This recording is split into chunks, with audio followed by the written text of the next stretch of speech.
You're listening to HowStreet.com radio, available online at TalkDigitalNetwork.com.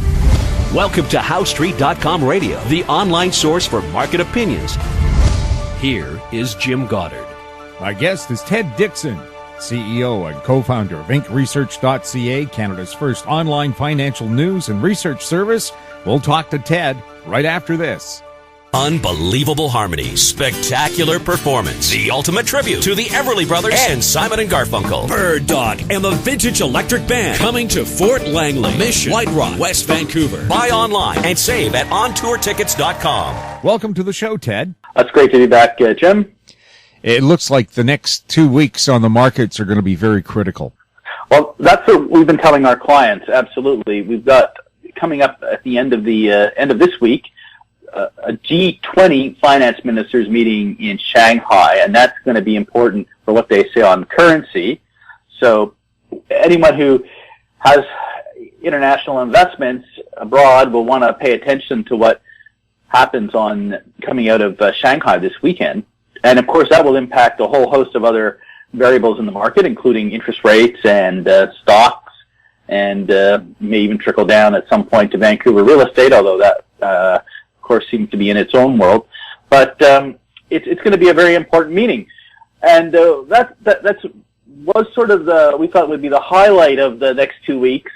But here out of the gate already, we had the Saudi Arabian oil minister, Ali Al-Nami, come out in a speech to the Texas oil patch, basically laying it on the line, saying, we're going to keep pumping because we see alternative energy coming around the corner, taking away our market share. And, just as we were, and this is me paraphrasing here, but, just as before the financial crisis, Jim, everyone was talking about peak oil supply. Do you remember that? Oh, yes. Oh, yes. Well, the Saudi oil minister is basically talking now about peak oil demand, at least on a relative basis, indicating that, look, solar's coming, alternative sources are coming, and we don't have a choice in Saudi Arabia but to keep on producing because eventually, we're just going to see declining market share for oil in general. So that'll be music to the ears of the alternative energy industry per se. Although it does suggest that the world OPEC's largest oil producer is going to be a very tough competitor when it comes to competing for energy dollars. It's still I think cheaper for a lot of energy sources to use oil than to use solar and some of the new alternative energy products. But there's a recognition by Saudi Arabia that the good days, I think, are gone, and that now it's a grind for every dollar that people are going to spend on energy. So I think that came as a bit of a shock to a lot of the energy bulls who were thinking that we were maybe it had a definite floor here, and that we could see a rebound up to $40, $50, $60. We could still get there depending on how market sentiment moves, but given what we just heard today, it doesn't sound like Saudi Arabia is going to be helping market sentiment get there. If anything, they've just thrown a big cold bucket of water on the bullish case for a quick hot rebound in oil. That doesn't seem to be in the cards. So that's the way it started in the first 2 weeks. We've had a kind of a harsh reality check from Saudi Arabia on the oil price. So that's going to be tough for not only oil stocks in Canada and the U.S. to get traction, but it's probably also going to challenge financial stocks because there's this huge uncertainty in the market about how much exposure banks in both Canada and the U.S. have directly and indirectly to the to the oil patch, which was a big engine of growth coming out of the financial crisis. There's no doubt about it. So the Canadian banks were in rally mode before Al-Nami spoke, and they have since given back all those gains, and no wonder why.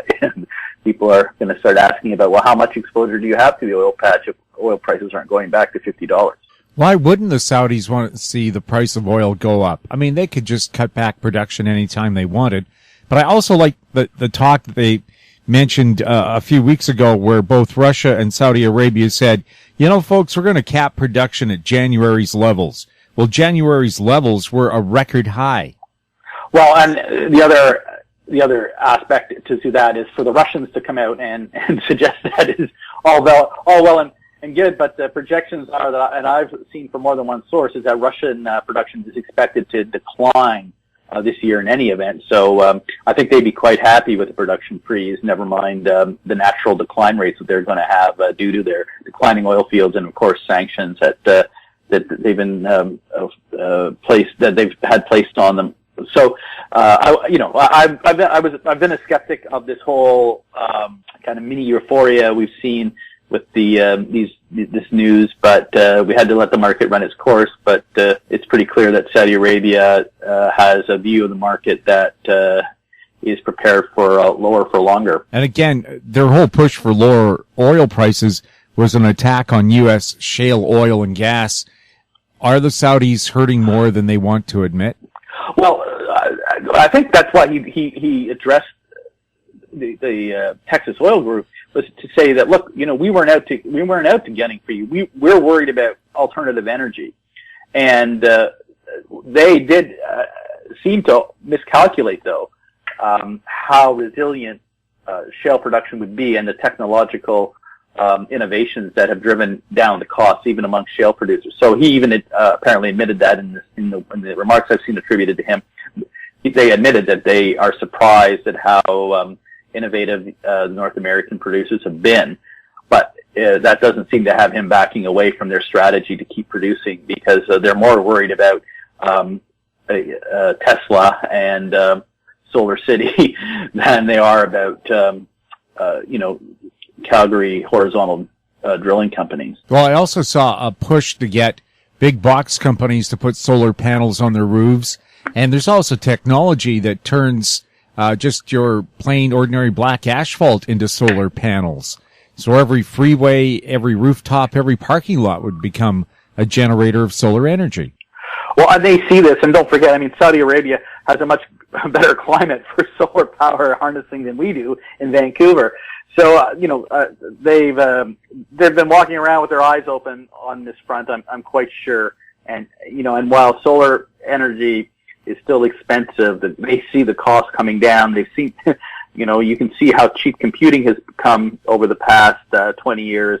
I think they've come to a pretty stark conclusion that it's only a matter of time before solar's nipping at them in terms of being a viable alternative. So, better to pump out oil at $30 than at $15, and that's the view they seem to have taken. So, a big harsh reality check. Now, of course, the question is, great. Well, this will benefit consumers, and everyone's kind of running around scratching their heads. But wait a minute, if this is benefiting consumers, how come A, we're not seeing better consumer growth in Canada and the U.S., and B, how come inflation seems to be going up? And why is that? Well, let's talk about Canada here. First of all, we've had a central bank that has been fixated in trying to devalue our way to prosperity. This was even before the oil price collapse. I mean, this was Stephen Polaz's first step as bank governor to try and drive down the currency when oil was around $100. So this is one of his core operating principles, is that the poorer we get in terms of a nation, somehow we're going to get richer. I guess it depends on what industry you work in. But and so lo and behold, food costs are going through the roof. Well, guess what? People are having to spend their savings on they get it from the gas pump into food, and where are these food profits going? Well, they're going to California, they're going to Mexico, and they're going to Thailand. Wherever we import our food from. So, this central bank attempt to centrally plan our economy into prosperity is totally backfired. And ironically, of course, it's all started under the so-called conservative government that claimed they were a free enterprise, but the truth is that they're basically a different type of central planning philosophy than any other political party. I mean, every political party needs to somehow market themselves as being able to have an ability to manipulate a better outcome for people. And what we've seen, certainly under the current central bank governor, is that he's been able to deliver, yes, 2% inflation, but also a recession. And that was the other interesting piece that came out last week, aside from the drop in Canadian retail sales, was that lo and behold, the Canadian inflation rate was 2% in January. Well, that's interesting because in the January monetary policy report of the Bank of Canada, and I quote, they said, total CPI inflation is expected to remain well below 2% through 2016. So here we are. They've published this report in January. In that very month, they've already seen inflation hit 2%. So, you know, anything that comes from the Bank of Canada, one has to take with a total grain of salt, and their credibility is completely on the line, as far as I'm concerned, in terms of what they're doing. And, you know, so we will see what's coming down the pipe. But he's going to have a hard time getting down to negative interest rates, where I think, you know, ideally he would really love to take us, because that would help ensure a 50-cent dollar and help the kind of industries that Stephen Polo seems to think are going to, you know, make us a better country, that being, you know, exporters in southern Ontario primarily, and also help out resource industries.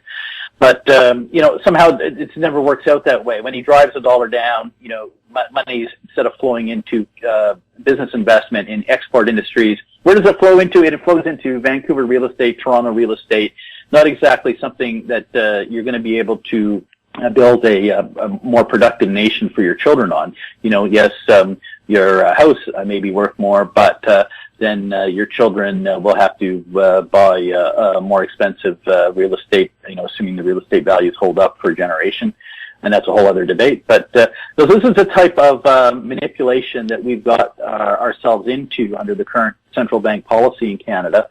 And so, you know, it'll be interesting to see what the G20 say in Shanghai this week, because not only is Canada trying to devalue its way to prosperity, but so is Japan, so is Europe. Only the Fed, you know, I think has come to the realization that, you know, devaluing our way is not the way to go, because it could really, as the reserve currency of the world, if the U.S. dollar were to really take off, it could really destabilize things. So I think you've got an interesting dynamic heading into Shanghai, where you've got the Fed realizing that the U.S. dollar shouldn't be rising much further, and I think you've got some really embarrassed central bankers who've tried to devalue their currency lately, such as Japan, and only to see it backfire. I mean, the yen has been soaring after the attempts of the Bank of Japan to devalue the currency further misfired, and so the credibility of the Bank of Japan is at stake, as is, I would argue, the credibility of the Bank of Canada right now for totally misfiring on its policy objectives. Well, they said 2% inflation. Food prices have gone up 14% over the past year. Where's this 2% coming from? Right. Well, you know, when you add in clothing and oil, you know, based off of the formulas that Statistics Canada use, you get 2%. But you know, this is all depends on everyone's situation. And if you're a poor working family, you know, your inflation basket is probably a lot higher than 2% because you spend more on food. If you're a wealthy homeowner on the west side of Vancouver who's semi-retired, who, you know, has some, you know, source of strong income, you know, your inflation rate may actually be negative, you know, because you can get the deals on cars and whatever, you know, clothing, you know, so it all depends on your personal situation. Unfortunately, in Canada, it seems that the bulk of this devalue our way to prosperity is being shouldered by the poor, and it's benefiting the rich and a few selected industries that Stephen Poloz has determined will be the anointed drivers of Canadian prosperity in the future, and that's what's got us where we are today. So we'll see how this all works out. We'll see what the G20 say in Friday. But what I think from an investing perspective is important to keep in mind is that if they do say something on currencies that suggests the U.S. dollar would be somehow capped, and I can't believe they would come out with them saying directly, but if there's any indication that the G20 agreed to cap the U.S. dollar, then we could see a nice move in commodities, ex-oil, excluding oil, and it could help the Canadian market versus the American market, and other markets as well. So, ironically, while the Canadian economy may be stuck in stagflation for a while, and stagflation, as I would define, is where your inflation rate is higher than your growth rate, your real growth rate. We could see the Canadian market do okay if we're entering into this global sort of agreement that the U.S. dollar stops rising, and that will put upward pressure on the U.S. inflation rate. So again, we will have a more pro-inflationary environment in North America. It could help Canadian stocks relative to U.S. stocks.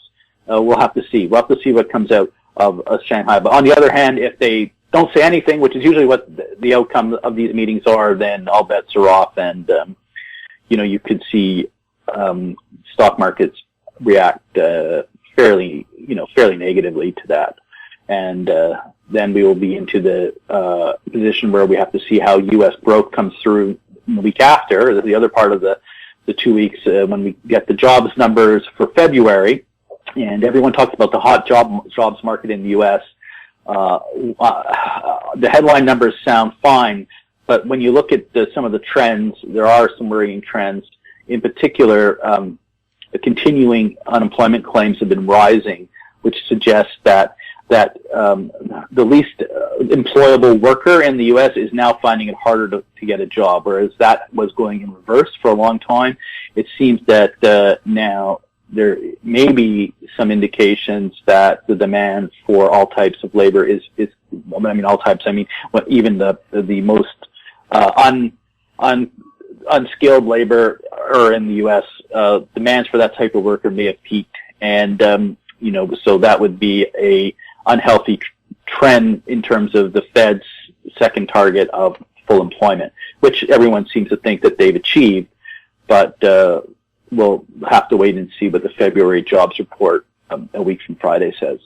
And of course, just looming around the corner are the robots that will take over the truck driving jobs, the service industry jobs in 3 to 5 years. Well, Jim, I have to admit, I'm not quite sure between the the one front runner in the Republican Party, Donald Trump, and the challenger in the Democratic Party, Bernie Sanders, which one would take on the robots. I think it's Bernie Sanders who wants to take on the robots, but then again, I don't think Donald Trump would want to be beaten by a robot either. So it'll be interesting to see what the U.S. presidential candidates have to say about that trend. So I know Donald Trump is promising to bring back jobs from China and Japan and Mexico, but he hasn't said he's going to bring back jobs from the robots yet. So we'll have to see how that plays out. Well, I've already heard reports of people driving in Nevada, glancing at semi-trailer trucks, noticing there's nobody in the driver's seat. So Nevada, it's a reality already. Well, that's right. I think it'll be a lot longer before we get that here, but the question will be whether that comes before Uber comes, because Uber's got a lot of political problems, but the driverless car more or less has regulatory safety issues, and it'll be quite fascinating to see which competing technology wins, because if you did have driverless cabs, for example, it would make them Uber technology point. And of course, for a BC company, Pacific Inside, I think, they're designing the interior lighting for robot cars, considering that they're just going to be a lounge on wheels. You can sit back, make yourself breakfast, read the paper, do your emails on the way to work. Right. So that's a BC company that is involved in the automotive industry. We don't have too many in British Columbia, but that interior-based company is definitely one to keep an eye on in terms of where it's going with respect to, as you mentioned, driverless car trends in the industry. And of course, too, regulatory means, what about impaired driving? If you just say, home James to the car, when you're loaded and you're sitting in the back seat, are you really in control, and would you be charged with impaired motoring? Well, I think they'll have to rewrite a few rules, but one would assume that there would still be a compelling need to make sure one is pushing the right buttons. So I assume that those rules would probably stay in place, but we'll have to see. Well, the robot cab, you're the only human in the vehicle. If you're drunk, does that make you responsible for the cab? See, those are the kind of questions they're going to have to answer. And again, that will be part of the regulatory safety discussion versus the Uber discussion, which is you're taking jobs away from, people who contribute to the economy. And, I'm not trying to take sides on the Uber debate. I just, that's the kind of discussion that's out there. Whereas, as you pointed out, what the driverless cars will be is, do we have enough confidence that we can allow these on the road? So it'll be very interesting. My sense is that the driverless car may actually become more ubiquitous than Uber, just because there'll be less political opposition to it. And plus, too, it's going to change the urban landscape. You won't need parking lots near work because the car will just drop you off and then go back home and then just come and pick you up when it's needed.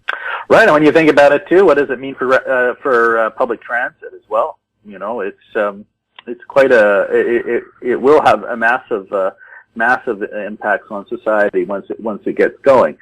But we're probably still quite a ways from there. I wouldn't want to venture on guessing how many years we are away. Certainly, the regulatory framework will probably be the hold up as opposed to the technological ability of manufacturers to get the product on the road. Sure, like who needs a driverless car when my drone will pick me up and place me at work and then pick me up and take me home? Well, this is another, as far as I'm concerned, another huge missed opportunity of the previous Conservative government.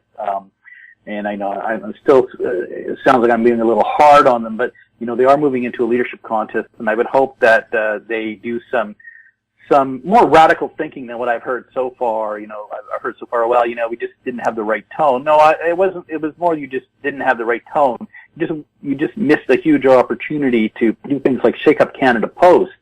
Like this whole sort of, we're gonna do community mailboxes throughout the country to save costs. Well, in 5 years, couldn't you be delivering to everyone's home the mail by a drone? This was totally, this type of thinking in the Conservative Party was non-existent. I don't know why there was no thinking about how to make Canada a leader in mail delivery through technology as opposed to shrinking the post office so that, we didn't have to ruffle any feathers. It was a huge missed opportunity in Canada.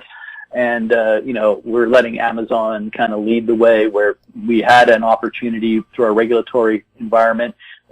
Actually, Canadian aviation rules, as far as I understand, were well suited for drone development.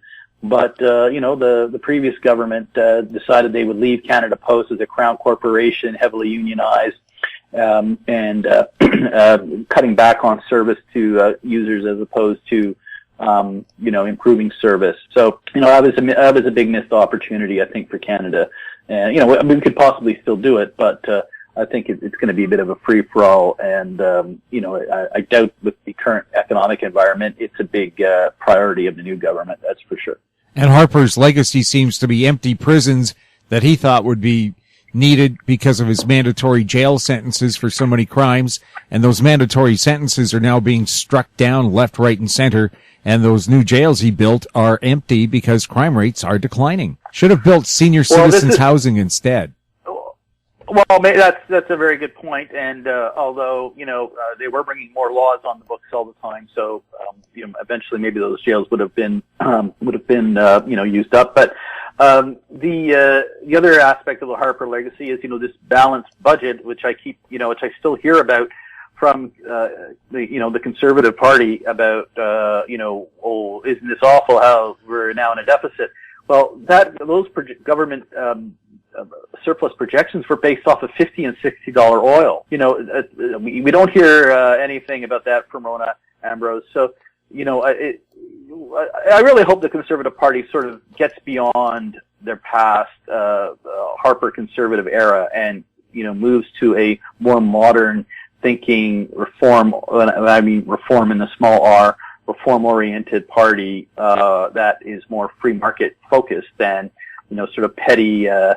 Focusing on throwing maximum sentences at petty criminals and trying to protect us from terrorists around every corner, which was sort of the seemed to be the mantra in the kind of final years. So they are having a leadership convention coming up, and I really hope we hear some fresh free market thinking that would allow people like me to get excited about them again, and to sort of just moan on like I'm doing here about all the missed opportunities they had. And if you hear anyone say, well, the only problem with the Conservatives is they had got the wrong tone, but their values reflected Canadian values, I would just ask them, well, if that's the case, then why is Justin Trudeau still enjoying a 30-point lead in popularity? That's going to be a hard barrier for them to overcome just by a change in tone. Well, I have to say, Ms. Ambrose, nice hair. Well, that's right, but but clearly she's not ready for the job because they're going to be replacing her with someone else, and at least that's the plan. So I just hope that the discussion that the Conservatives have is one that's policy. I hope it's a policy free-for-all. I mean, that's what they need. They need divergent views and not who can sound the best at the microphone. If it comes down to who looks the best and who sounds the best, then good luck competing with Justin Trudeau on that ground. Ted, thanks a lot for chatting with us. Thanks for having me, Jim. My guest has been Ted Dixon, CEO and co-founder of InkResearch.ca, Canada's first online financial news and research service. You're listening to HowStreet.com radio. Find us on Twitter at Talk Digital Net. Our popular YouTube channel is Talk Digital Network. Comments about the show can be sent to info@HowStreet.com. I'm Jim Goddard. Thanks for listening. Comments made on HowStreet.com radio are an expression of opinion only and should not be construed in any matter whatsoever as recommendations to buy or sell any financial instrument at any time. Available online at TalkDigitalNetwork.com. HowStreet.com radio is a production of HowStreet Media Incorporated.